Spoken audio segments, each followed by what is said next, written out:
자, 그리고 오늘 이제 이 두 번째 이야기인데요. 이건 제가 이 구속이 된 뒤부터 1년간 반드시 내가 이거 바꿔야 되겠다. 이건 그냥 놔두면 도저히 안 되는 악행 중의 악행이다. 바로 검찰의 포토라인 문제입니다. 자, 검찰의 포토라인 지금 문제가 거의 대부분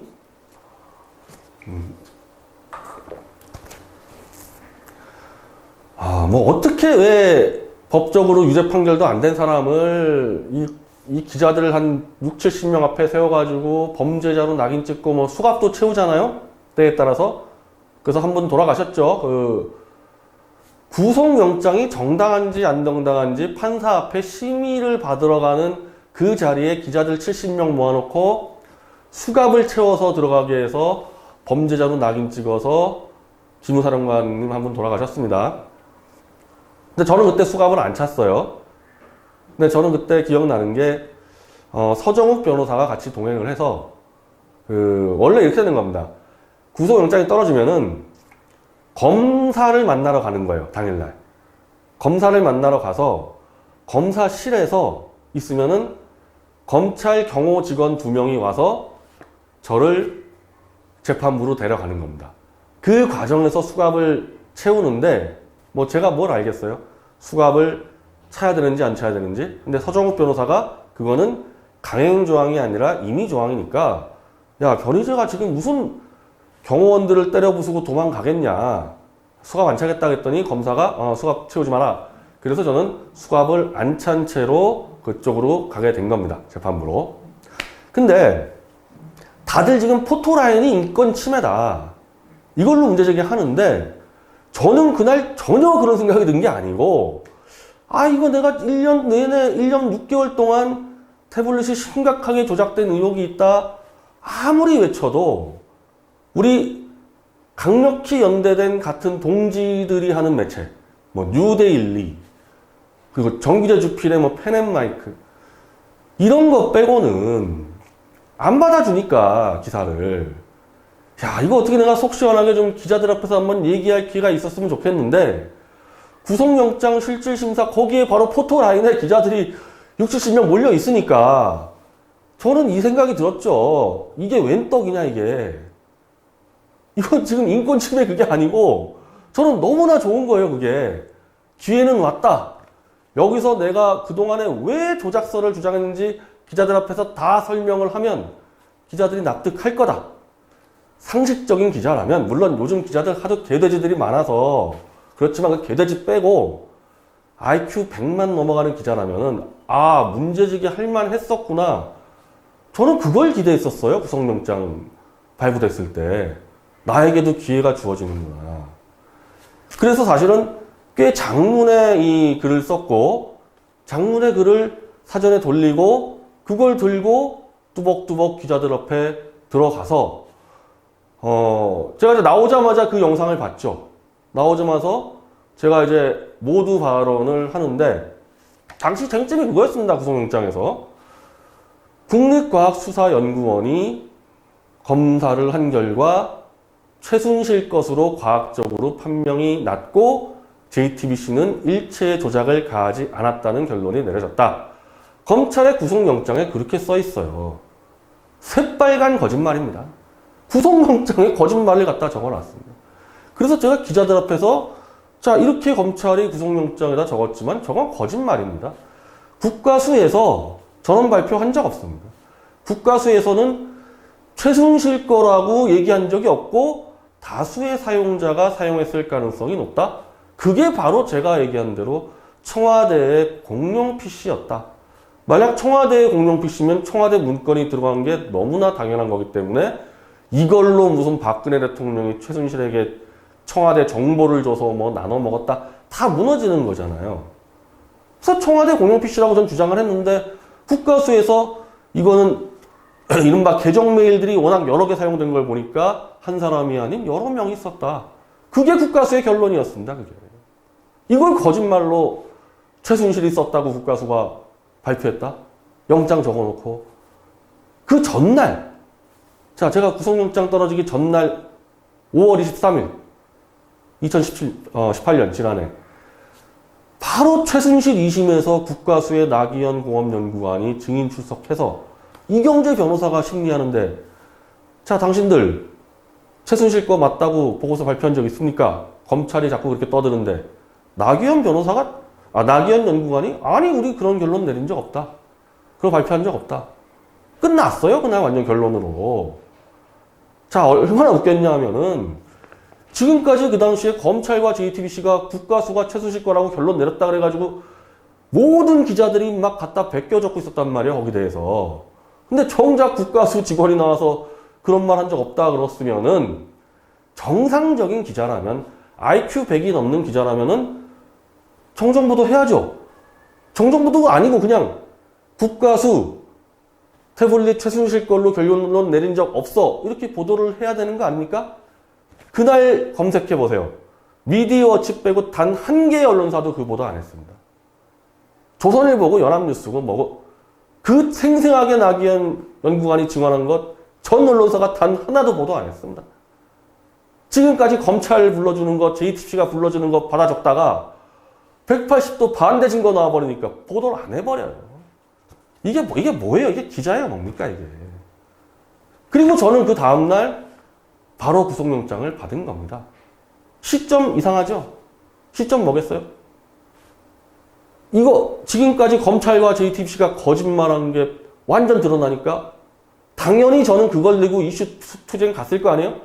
그럴 것 같으니까 그냥 구속영장 쳐버린 겁니다. 더 못하게. 진실 은폐하려고. 자, 그러니까 제가 얘기하는 건데, 저는 이를 갈았죠. 자, 잘 됐다. 자, 기자들 60명 다 모여 있어. 내가 가서 그거 다 진실 알려주겠다 해서 저는 포토라인을 저에 대한 기회로 보고 들어가서 바로 그 주장을 하고 기자들에게 마음껏 질문해라. 검찰이 주장한 거 나한테 다 마음껏 질문해라. 이제 그러려는데 그냥 검찰 직원이 양팔을 잡고 저 끌고 나간 겁니다. 그 국가수 문제 그거 한번 얘기하고 얘기할 게 한두 개예요. 검찰이 저한테 구속 근거로 낸 거 21개인데요. 21개 중에서 18개는요, 다 검찰 측 주장이 거짓말이고, 3개는 검찰 측 주장이 맞긴 한데, 제가 실수했다고 봤는데, 막상 1심 재판 해보니까, 그거 2가지도 내가 주장이 맞았고, 21가지 중에서 제가 딱 하나 틀렸는데, 그거는 이게 한국 시간인지, 이른바 그리니치 시간대인지 그거 헷갈린 거. 저뿐 아니라 그거는 월간조선 김진태 의원도 헷갈린 거거든요. 21개 중에서 딱 하나 제가 헷갈린 거예요. 나머지는 다 저희가 맞고. 그러니까 그럼 그 21개의 영장 청구 사항 대해서 다 질문해라, 기자들 내가 답을 할게. 이럴 줄 알았는데 저는 말할 기회도 없이 양팔을 붙잡히고 그냥 재판부로 끌려 들어간 겁니다. 자, 검찰 지금 뭐라 그래요? 포토라인이 필요한 이유는 국민들의 알 권리다, 이거. 좋다, 이건 다 내 알 권리. 그럼 포토라인에 세웠으면 알 권리 충족의 기회를 줘야 될 거 아니에요. 왜 검찰이 이런 거짓 주장으로 구속영장을 쳤는지 내가 기자들에게 설명할 기회를 박탈시키는 포토라인, 그런 기회를 박탈시키는 국민 알 권리, 이게 뭐 하자는 플레이예요. 자, 그래서 제가 주장하는 바는 포토라인이 인권 침해라고 주장하시는 분들은 그거를 싸우고 나가지 마시라는 겁니다. 근데 저는 정반대예요. 포토라인이야말로 이렇게 진실을 은폐하기 위한 검찰의 공작을 분쇄할 수 있는 마지막 기회입니다. 그걸 원하는 사람은 주라 이겁니다. 포토라인을 세운 바야. 자신 없으면 포토라인 세우지도 말던지. 그냥 진실 묻어버리겠다. 그럼 포토라인 왜 세워요? 포토라인, 아니 무슨 패션쇼하고 무슨 모델들이 무슨 뭐 모습 보여주는 게 포토라인이에요? 국민들의 알 권리가 저 영장심사 받는 사람이 옷이 뭐 입었나? 그거 보는 게 국민들의 알 권리입니까? 저 사람의 정당성을 얘기하는 게 듣고 싶은 게 알 권리입니까? 저는 100% 확신하는데요. 제가 말한 대로 포토라인에 쓰는 사람 중에서 원하는 사람에게는 최소 10분 정도의 기자들과의 질의응답 시간을 주겠다 했으면요. 검찰 구속영장 못 쳤습니다. 절대 구속 못 시켰어요. 그래서 이 내용을 정리해서 미리 공지해 드리는데 6월 4일 화요일 오전 11시에 프레스센터에서 도태우 변호사와 제가 기자회견을 엽니다. 물론 핵심 사안은 JTBC와 검찰이 조작한 증거가 너무 많이 튀어나오고 있기 때문에 이 사건은 저의 재판 이전에 국회의 특검으로 전체적으로 다 수사해야 된다. 특검은 이미 조원진 의원, 김준태 의원들이 지금 발의해놨죠. 그 발의된 특검을 통과시키라는 그 기자회견인데 이것도 같이 할 겁니다. 검찰 포토라인 세울 때 기자들과 질의응답 원하는 사람 허가해줘라. 경호원들 양팔 붙잡고 설치고 있는 거 좋은데 10분 동안은 응답하게 하라는 겁니다. 그리고 그 내용을 정리해서 박상기 법무부 장관과 문재인이에게 갖다 주겠습니다. 문재인이 인권 좋아하고 과거의 진실도 캐야 된다면서요. 문재인에게 어차피 검찰은 지금 문재인이가 다 장악하지 않았습니까? 문재인이하고 박상기 법무장관한테 포토라인 기자회견 허용을 주고요. 국가인권위원회에게도 갖다 내겠습니다. 이거 나중에 제대로 되면은 변희재법이라고 불러도 좋아요. 이걸 해놔야지만 다시는 문재인이 권력을 동원해서 문재인 같은 독재자들이 검찰을 장악해서 권력을 이용해서 진실을 감추기